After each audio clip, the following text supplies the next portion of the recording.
Vamos ler aqui em nome de Jesus. Estamos continuando o estudo, a epístola do apóstolo Paulo aos Romanos. Fique de pé em reverência à palavra do Senhor.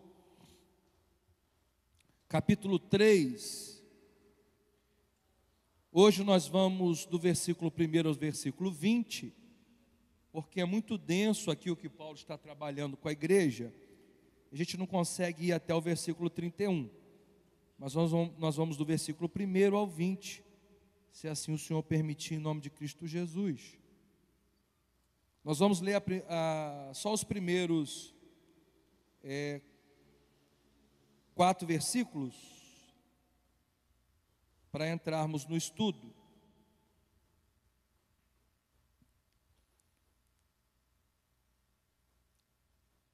Diz assim a palavra do Senhor: qual é logo a vantagem do judeu? Ou qual a utilidade da circuncisão? Muita, em toda maneira, porque primeiramente as palavras de Deus lhes foram confiadas. Pois que, se alguns foram incrédulos, a sua incredulidade aniquilará a fidelidade de Deus? De maneira nenhuma. Sempre seja Deus verdadeiro e todo homem mentiroso, como está escrito, para que sejais justificado em tuas palavras e venças quando fores julgados. Amém? Você pode se sentar glorificando e exaltando ao nome de Jesus. Só trazendo aqui um pano de fundo, nós estamos falando da igreja que está em Roma, a igreja que está nas casas, e há ali judeus se convertendo ao Evangelho, e há gentios se convertendo ao Evangelho. E ali há um problema, porque os judeus vêm querendo trazer as leis para dentro do Evangelho de Cristo Jesus, continuando a velha maneira de viver. E os gentios também, querendo viver da mesma maneira que estavam vivendo. Lembrando os irmãos que Roma é tida naquela época como o esgoto da humanidade. Então ali existia todo tipo de pecado, todo tipo de transgressão daquilo que era a palavra, a verdade de Deus, a vontade de Deus para a humanidade. Então nós estamos ali num ambiente difícil para estar na presença do Senhor. É diferente de hoje, irmãos? Não, nós estamos também num ambiente hostil. Estar com a vida no altar, na presença do Senhor, é uma batalha. A nossa carne não quer ser subjugada àquilo que é a aliança do Senhor sobre a nossa vida. A nossa carne não quer fazer a vontade do reino, ela quer fazer a vontade da carne, ela quer estar sobre a carne, ela quer fazer aquilo que está contra as vontades eternas do Senhor sobre a nossa vida. Então nós estamos diante de uma igreja que está sendo formada dentro de uma batalha. Por isso que a carta do apóstolo Paulo é tida como um tratado para a igreja atual, porque é exatamente o que estamos vivendo hoje. As pessoas não querem a presença do Senhor, não querem andar em santidade, não conseguem andar em santidade, porque é um preço a se pagar. Amém, irmãos? Então nós estamos diante dessa igreja, e agora Paulo está trazendo para nós aqui no capítulo 3, que ele está falando nessa carta, nesse ponto do capítulo 3, da depravação do povo judeu. E nessa depravação, ele trabalha 2 questões: a fidelidade de Deus a despeito da fidelidade de Israel, e a justiça do seu julgamento, apesar das reclamações de que ele é injusto. Então há um pensamento no meio do povo judeu, dizendo assim: Deus, segundo o que você está falando, Paulo, Deus é injusto, porque nós somos o povo da aliança, nós somos o povo da Torá, nós carregamos a circuncisão.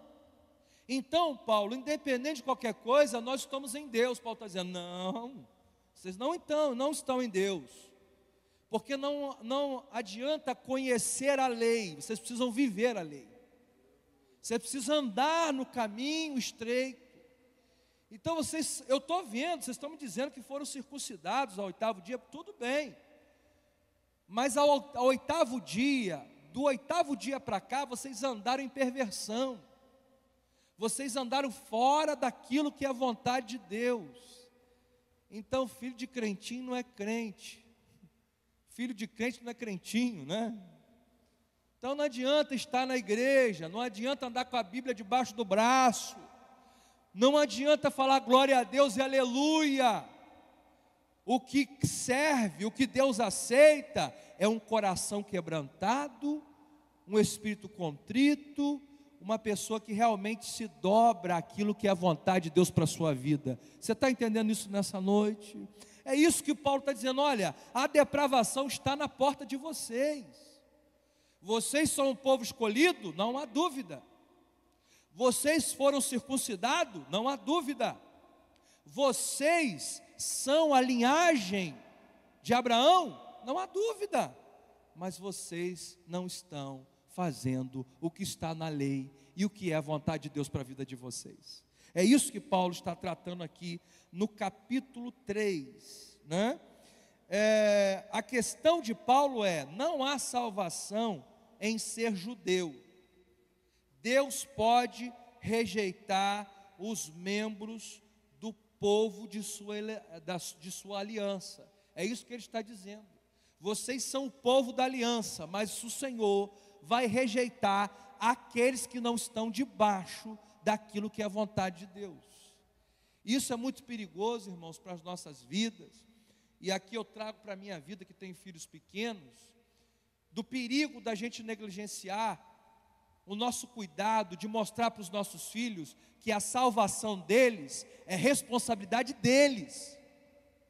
Nós oramos sim, nós intercedemos sim, mas chega uma fase que nós precisamos anunciar para os nossos filhos: meu filho, a sua vida com Deus depende da sua busca com Deus.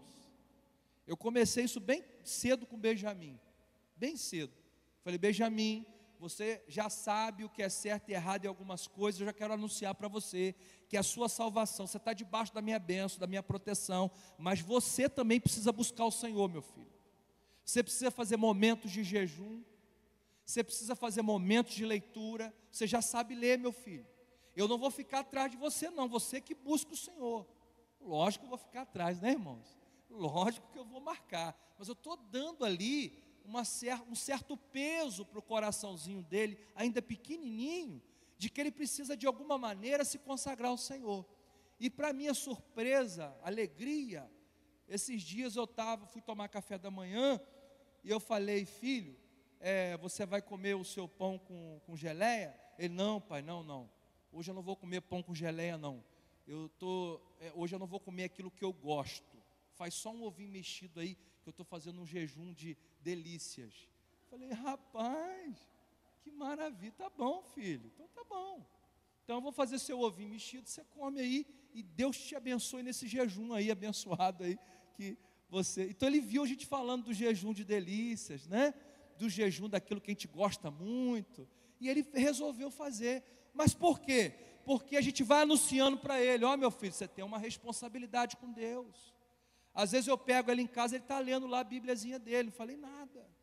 Lê rápido, porque é criança, né? Não aguenta debruçar, né? Tem adulto que não aguenta debruçar, né?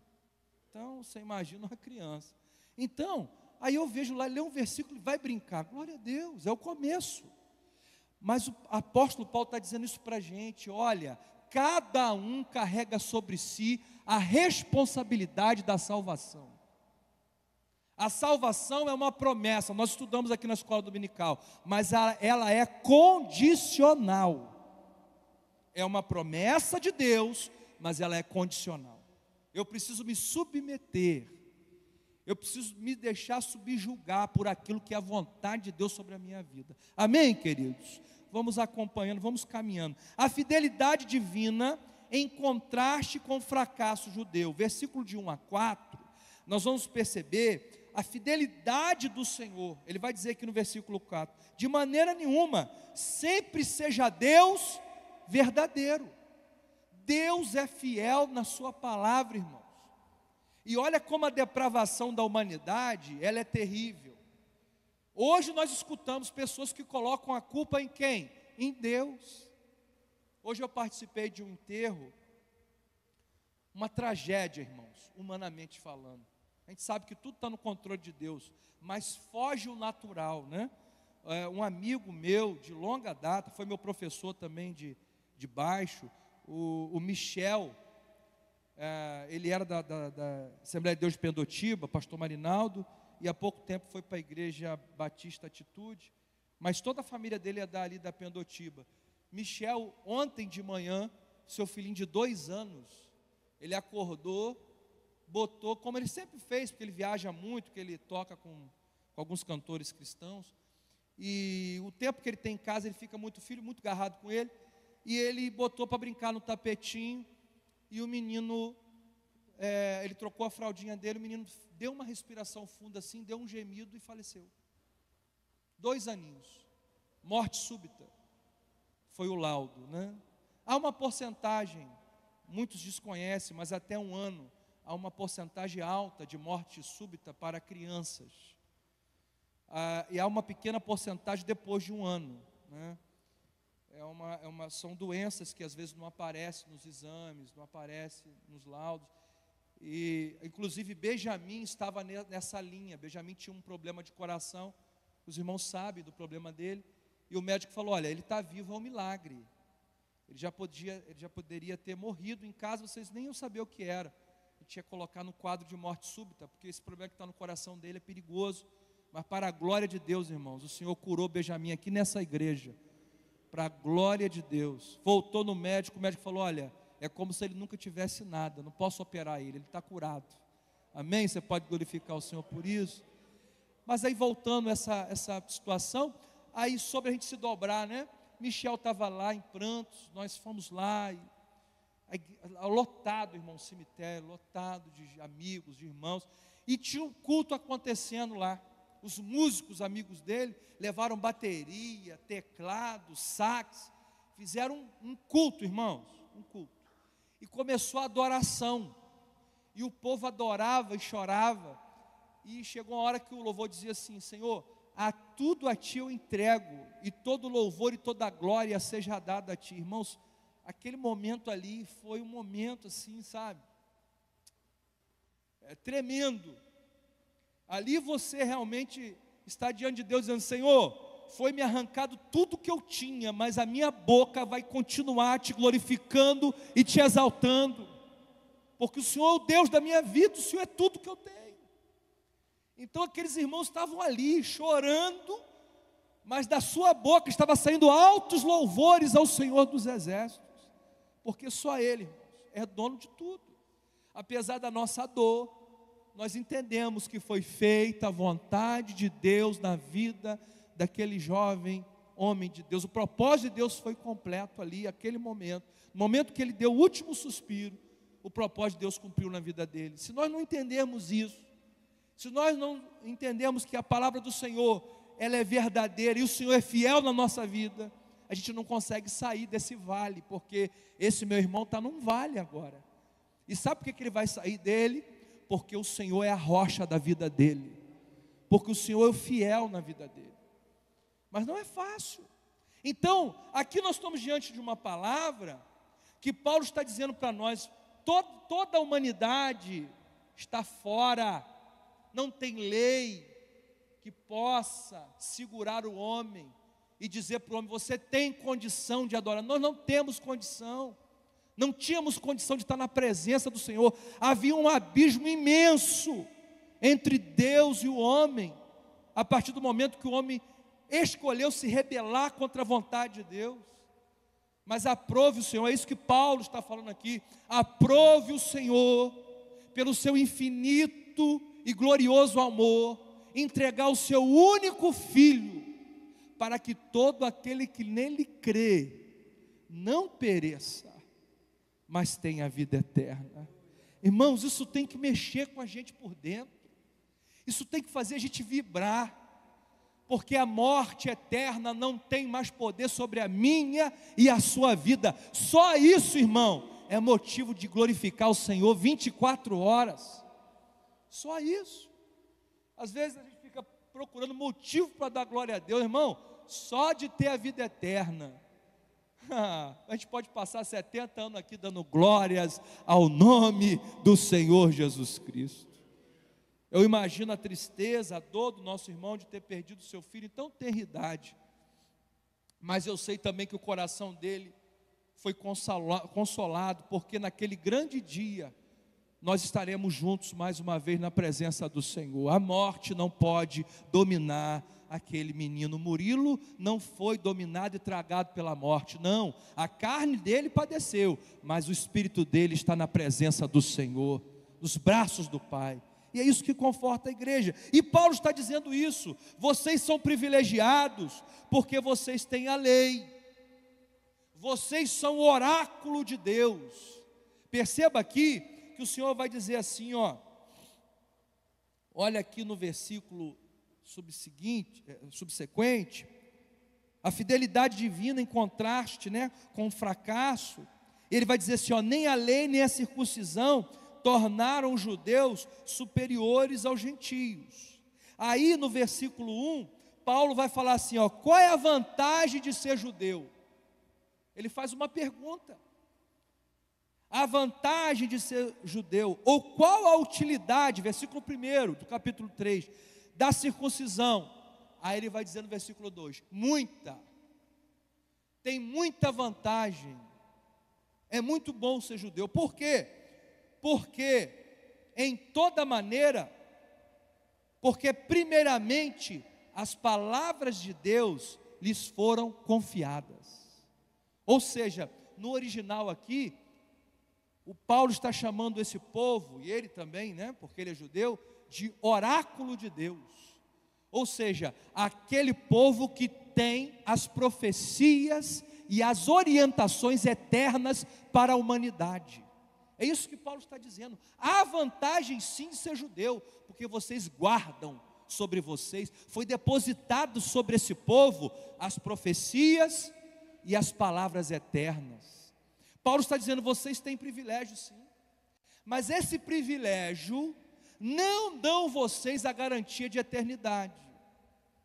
Pelo contrário, traz um peso maior ainda, como a gente sempre fala, e a palavra diz, a quem muito é dado, muito será cobrado.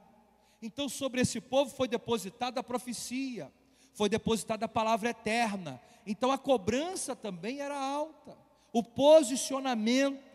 E isso não acontece na história de Israel. É interessante, eu quero deixar aqui um dado, um momento, um espaço de tempo que Israel andou em fidelidade com Deus, foi os 400 anos de silêncio de Deus com o povo, até a chegada de Jesus Cristo. Quando Jesus Cristo nasce, parece que aquela caminhada que o povo de Israel tem com Deus, parece que leva eles para longe do propósito, porque quando o Messias é colocado na terra, eles não o reconhecem como tal, que é o período intertestamentário, que são o período de 400 anos. Parece que eles conseguem andar na presença do Senhor, mas quando o Messias vem na plenitude dos tempos, eles não o reconhecem como tal. E aí a gente vai ver Jesus falando, olha, eu vim para os meus, mas os meus não me quiseram, me rejeitaram, não entenderam o processo. E aí Paulo agora está dizendo para os judeus, presta atenção, vocês não estão se convertendo ao Evangelho de Jesus Cristo agora? Entendam que agora vocês precisam viver debaixo da graça.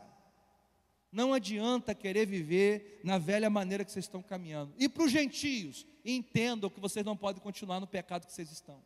Porque todos, tanto judeus como gentios, foram afastados da glória de Deus. Amém, queridos? Versículo 2, Paulo menciona a primeira vantagem, que eles são oráculos de Deus. No capítulo 9, vai comigo lá no capítulo 9 de Romanos.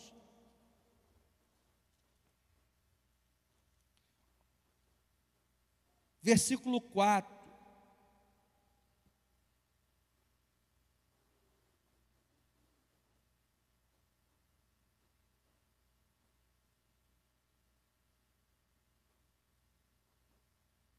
Olha quantas coisas o Senhor derramou sobre os judeus, os filhos.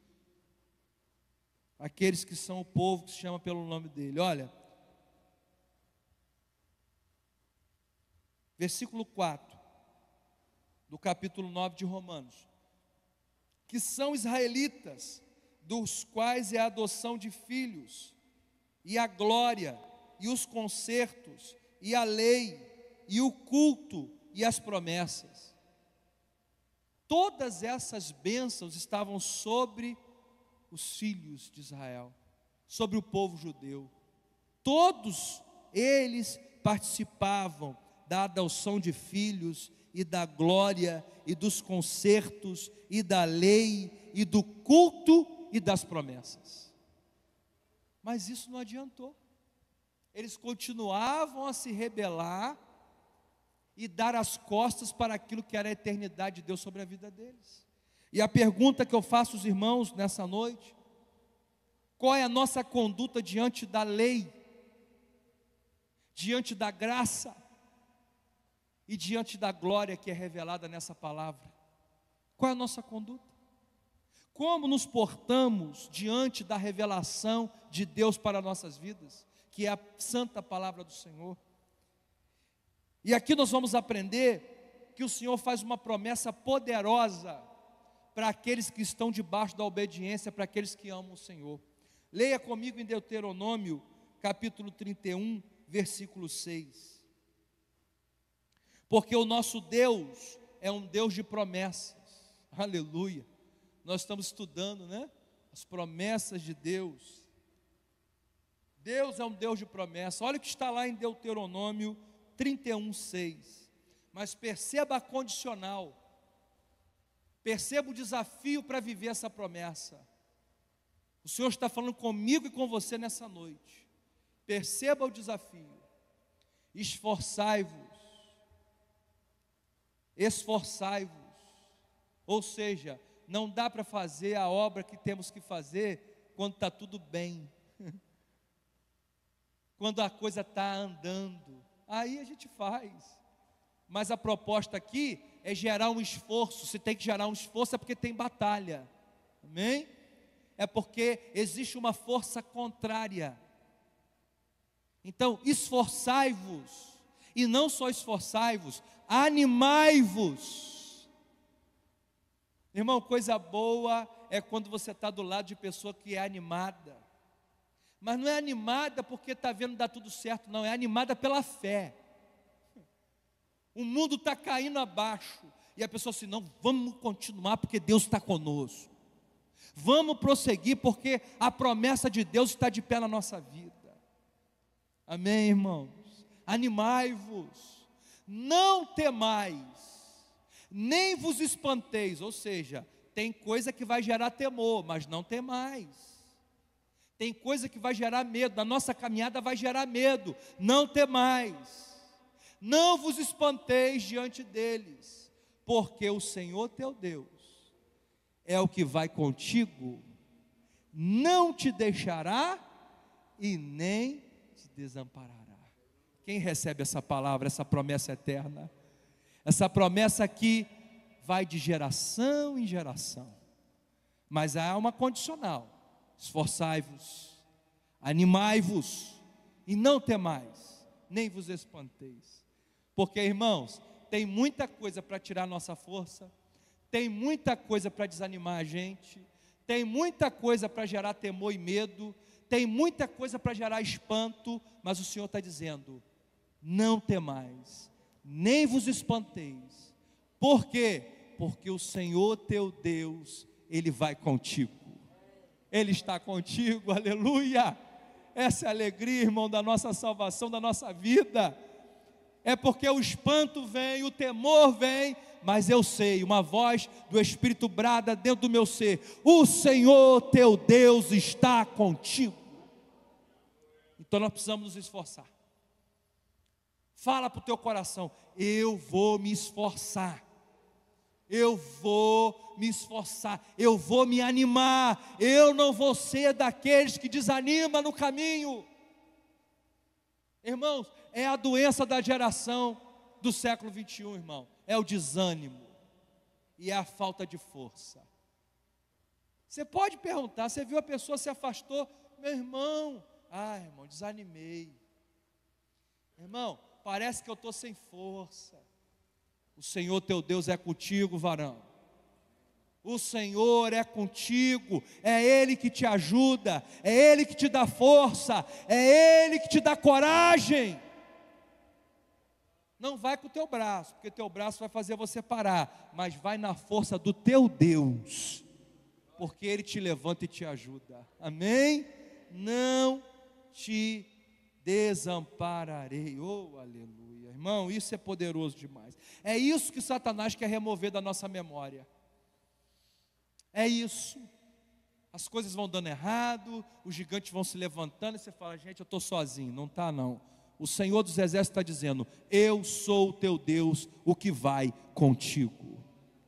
Não te deixará desamparado, o Senhor. É uma palavra de ânimo para o nosso coração nessa noite. Mas nós precisamos, para trabalhar essa promessa, nós precisamos dar o devido valor, o que realmente tem valor na nossa vida. Dizemos que a Bíblia é a palavra de Deus, mas não damos a devida importância à mesma. Os estudos têm mostrado, irmão, e eu fiz algumas pesquisas, os estudos têm mostrado que o nível de estudo bíblico vem diminuindo de maneira terrível, estarrecedora. Você pega uma igreja de 30 anos atrás, era uma igreja que amava os estudos. Irmãos, culto da palavra era o lugar que mais se acumulava pessoas. As pessoas tinham sede da palavra. Aí quando tinha o culto público, a igreja estava avivada, acesa, e chegava o descrente, o incrédulo, e ele aceitava Jesus, porque ele via o fogo da palavra nos corações. Mas hoje estamos vivendo uma igreja enfraquecida naquilo que é o conhecimento da palavra. Consequentemente, os nossos cultos estão enfraquecidos, estão desarticulados naquilo que diz respeito ao sopro do Espírito. Às vezes não há um alinhamento, não há uma glória. Mas como ter glória se a gente não está alicerçado na palavra? Então, por mais ensino bíblico, por mais palavra e menos cantoria, porque a gente já viu que isso não dá certo, precisamos ler mais a palavra, estudar mais a palavra e cantar menos, irmãos, porque quando cantarmos cheio da palavra, aí sim, o fogo do nosso coração será derramado sobre o altar e acenderá todos os demais irmãos com a glória de Deus. Não troque a palavra, não troque o estudo da palavra. E quando eu falo estudo da palavra, não é só terça-feira aqui, não espere para estudar a palavra terça-feira aqui não, irmão. É a meditação diária, do pão diário. O pão nosso de cada dia nos dá hoje. Esse pão que Jesus está falando, não é só o pão da terra não, é o pão do céu. Ele sabia que o pão de cada dia descia para a vida dele através da leitura da palavra, da Torá, da lei. Nós precisamos conhecer a palavra, irmãos. Jesus não foi envergonhado pelo diabo, não era só porque ele era filho de Deus, não.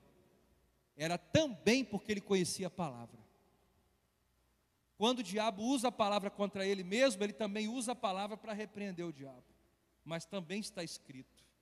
Mas também está escrito. Mas também está escrito. Você quer vencer na sua vida espiritual? Tenha a palavra cravada na tábua do teu coração. É isso que Paulo está falando. Amém, irmãos? Glória a Jesus.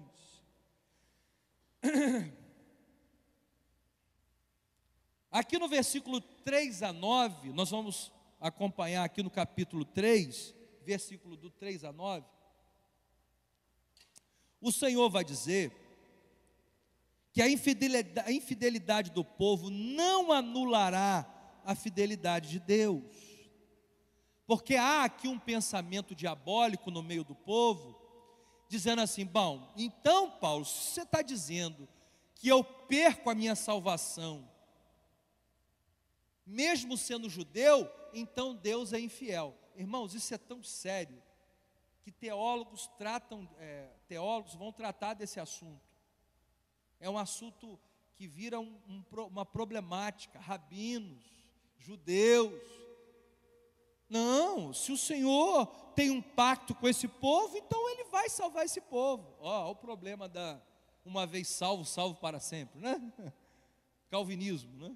Não, irmão, o Senhor tem um pacto com Ele, o Senhor tem uma palavra de fidelidade, mas com aqueles que se esforçam, com aqueles que se animam, com aqueles que se posicionam naquilo que é a vontade de Deus. Amém, irmãos? É isso que Paulo está dizendo para eles. Então, apesar da infidelidade do povo, Deus não anulará a sua fidelidade perante esse povo.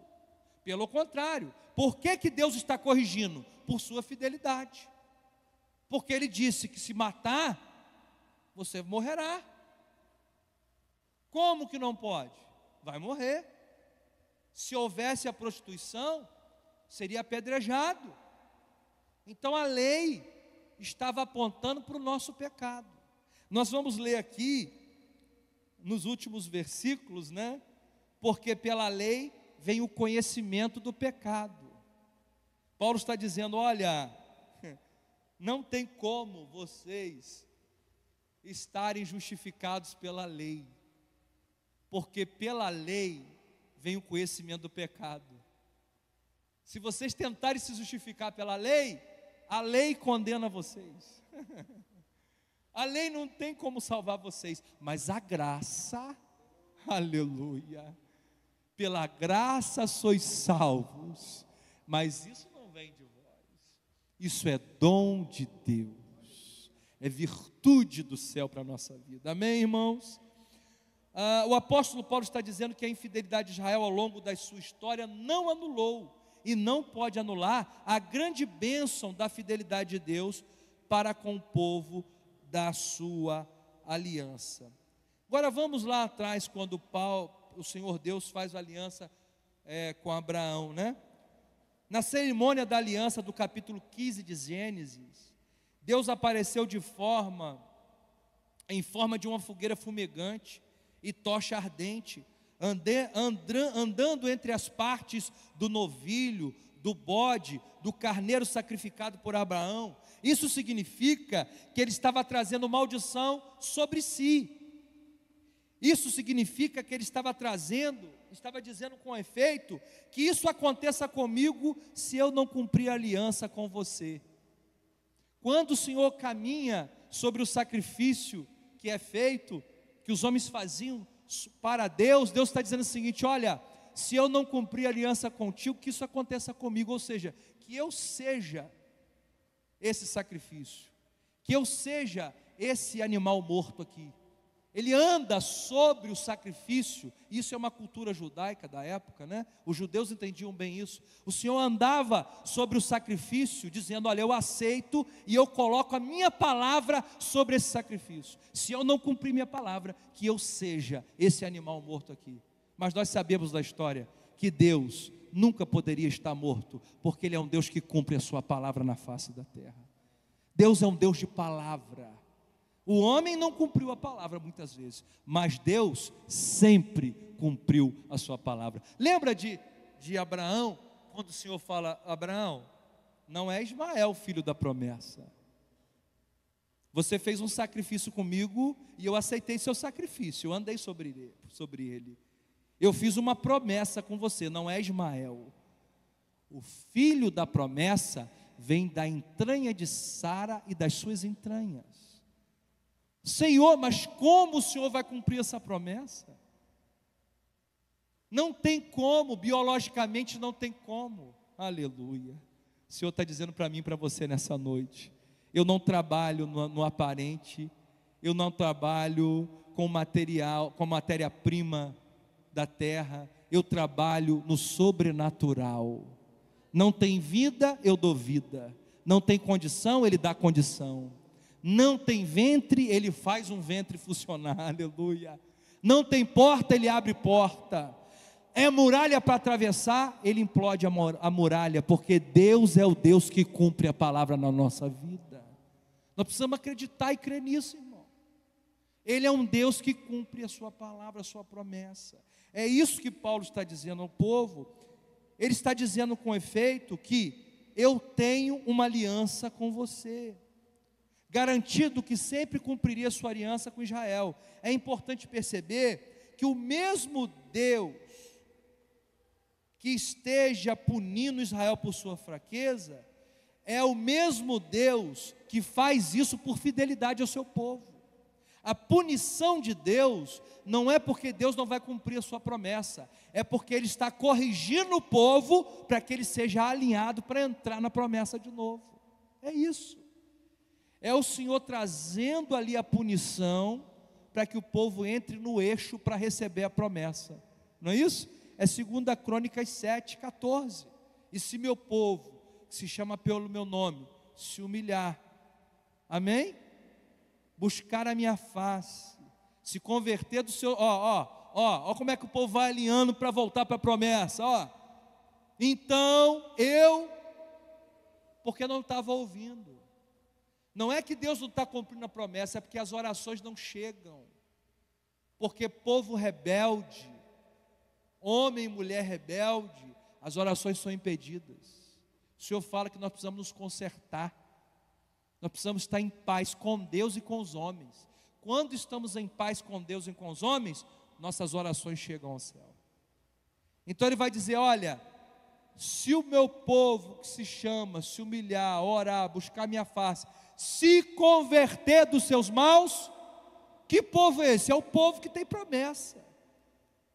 Mas eles estão no mau caminho. Então o Senhor fala, se converte, faça uma conversão, volte para o caminho certo, então eu os ouvirei dos céus, perdoarei os seus pecados e sararei a sua terra. Se você voltar os versículos, quem traz a praga é o próprio Deus. Quem traz a maldição sobre a terra é o próprio Deus. Ué, então Deus não está cumprindo a palavra dele? Não, é por fidelidade à sua palavra que Ele traz a praga, para essa praga trazer o coração de volta para o lugar certo. Irmão, se Deus não apertar a gente, irmão, se Deus não estreitar com a gente vai para longe dele, irmão. É por isso que você está nessa prova, é por isso que eu estou nessa prova, é por isso que muitas vezes a gente está no estreito, é porque Deus é fiel na nossa vida. É a fidelidade de Deus, irmão, que o Senhor vai apertando a gente, vai apertando, você fala, Jesus amado, eu acho que não vai cumprir sim, porque se Deus está apertando, é porque a palavra dele ainda está sobre a sua vida, e Deus açoita e corrige quem tem por filho. Deus ama, por isso Ele corrige. Você recebe essa palavra? Finalizando, nós vamos caminhar agora, do versículo 9 ao 20, toda a humanidade é pecadora, Paulo deixa isso claro. Paulo mostra que precisamos da salvação de Deus, tanto gentios como judeus. O pecado é universal para toda a raça humana. Ele segue o raciocínio com uma lista de tipos de pecado. Vai comigo aí no versículo 13 e 14.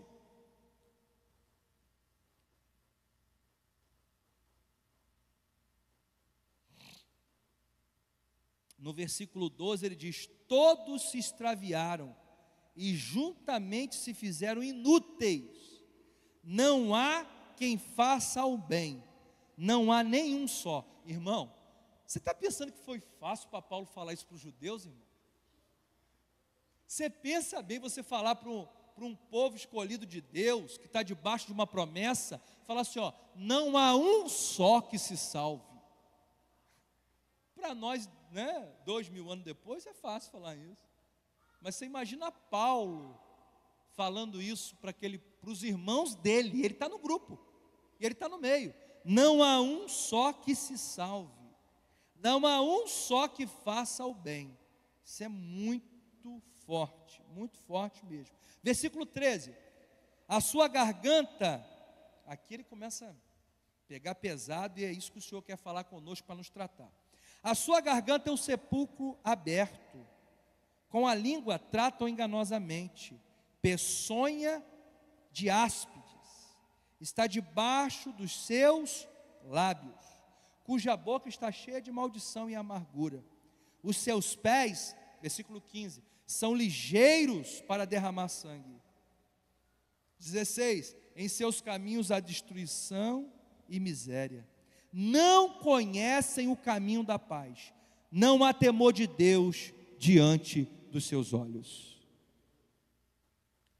É a nossa geração. A história se repete. E aí, eu quero ler com os irmãos aqui e finalizar sobre essas 3 situações aqui que Paulo coloca aqui nesse capítulo 3, que é o que ele está dizendo ali para o povo. Primeiro, ele fala da língua, não é? Ele fala da língua. Provérbios 13, 3. Olha o conselho do sábio. A pessoa que consegue guardar a sua boca preserva a própria vida. Todavia, quem fala sem refletir acaba-se arruinando. Então, o apóstolo Paulo está dizendo que toda a humanidade se perdeu com a língua, porque não conseguiram guardar aquilo que é uma ferramenta que seria usada para a glória de Deus. Ele vai dizer assim, ó: a sua garganta é um sepulcro aberto, ou seja, só sai morte, só sai miséria. É isso que Paulo está dizendo. Isso é o efeito do pecado sobre a humanidade. Irmãos, nós precisamos nos enxergar como pecadores, amém? Porque as grandes guerras que nós temos com nós mesmos e com os nossos irmãos é que nos achamos um pouco melhor do que o outro, e aí ferimos, e aí batemos a nossa língua contra o irmão, e aí caluniamos. Paulo está falando isso aqui para a igreja: vocês estão falando mal dos gentios, vocês estão usando a língua que era para glorificar a Deus, estão amaldiçoando os seus irmãos. A garganta de vocês é um sepulcro. É isso que ele está dizendo. Tiago 3,6, abra comigo aí. Olha que coisa terrível é esse membro que está aí no meio dos nossos órgãos.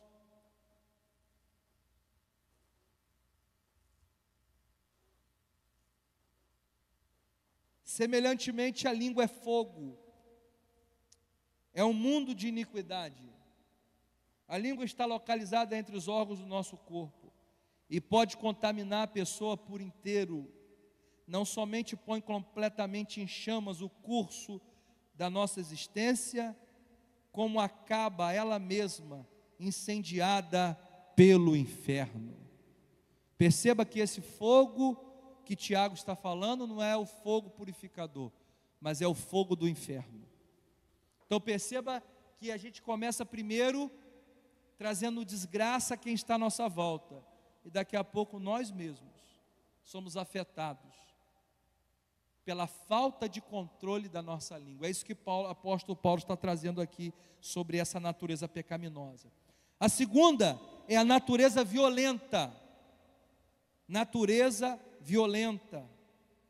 O segundo pilar da pecaminosidade da humanidade. Natureza violenta. Provérbios 12, 20. Abre comigo aí.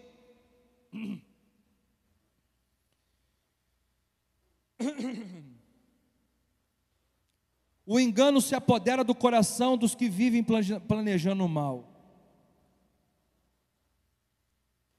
A humanidade vive planejando o mal, mas a alegria habita entre todos que cooperam com a paz. Olha que tremendo, né? O engano se apodera do coração dos que vivem planejando o que, irmãos? O mal. Aqueles que estão fora do Senhor só maquinam o mal, é em seu próprio benefício, é para se proteger, é para se salvar, não é? Você percebe isso de maneira assim, muito forte, quando você vê a caminhada da humanidade, né? Você percebe como que uma pessoa consegue desviar bilhões de reais em detrimento de vidas que serão ceifadas por falta de medicamentos, de hospitais, saneamento básico. A pessoa desvia sem olhar para trás. Porque o coração dela maquina o que, irmãos? Maquina o mal.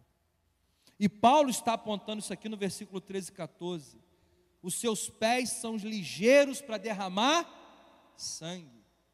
Então, quando essas pessoas estão desviando, estão mentindo, estão tirando a vida, é porque os seus pés são ligeiros para derramar sangue. Paulo está dizendo que não tem um que não tem esse sentimento. Você está pensando que você não está sujeito a passar por essa situação? Se nós não vigiarmos, nós podemos matar o nosso irmão. Você quer ver um exemplo? Caim e Abel, tudo crente. Tudo gente que cultuava e deixava o sacrifício diante do altar. Não era um sanguinário não, irmãos, era um crente, mal resolvido. Caim era um crente mal resolvido. E por que ele era mal resolvido? Porque o seu coração começou a maquinar o mal. E o Senhor ainda avisou ele: rapaz, o mal está na tua porta. Não abre não, porque se você abrir, ele vai entrar e vai reinar. O Senhor ainda avisou. E ele escutou, irmão? Chamou o irmão para um canto e tirou a vida do irmão. E aí quando o Senhor chama Caim para conversar, o Senhor não fala do culto. O Senhor não fala: rapaz, o problema é seu, é que você errou no culto, você errou na oferta, você errou no fogo, você errou na aleluia, você errou na língua. Não, não. O trato de Deus com Caim é: aonde está teu irmão? Agora, usa sua mente agora, sua inteligência que Deus te deu, e pensa agora num mundo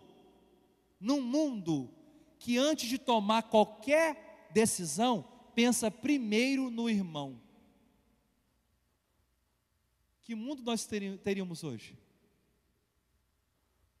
Deu para viajar nisso aí agora comigo? Hein, irmão? Se nós tivéssemos uma humanidade que antes de tomar qualquer decisão, pensasse primeiro no irmão. Porque, irmão, só tem uma pergunta que Deus vai fazer para a gente quando a gente encontrar ele: aonde está teu irmão? Aquela pessoa que eu dei para você cuidar e ajudar. Aquele que caminhava contigo lá na minha casa. Cadê ele? Aí ele vai. Aí, quando estamos nesse caminho que maquina o mal, sou eu o guardador do meu irmão? O Senhor fala: o sangue dele subiu aqui. Sangue inocente.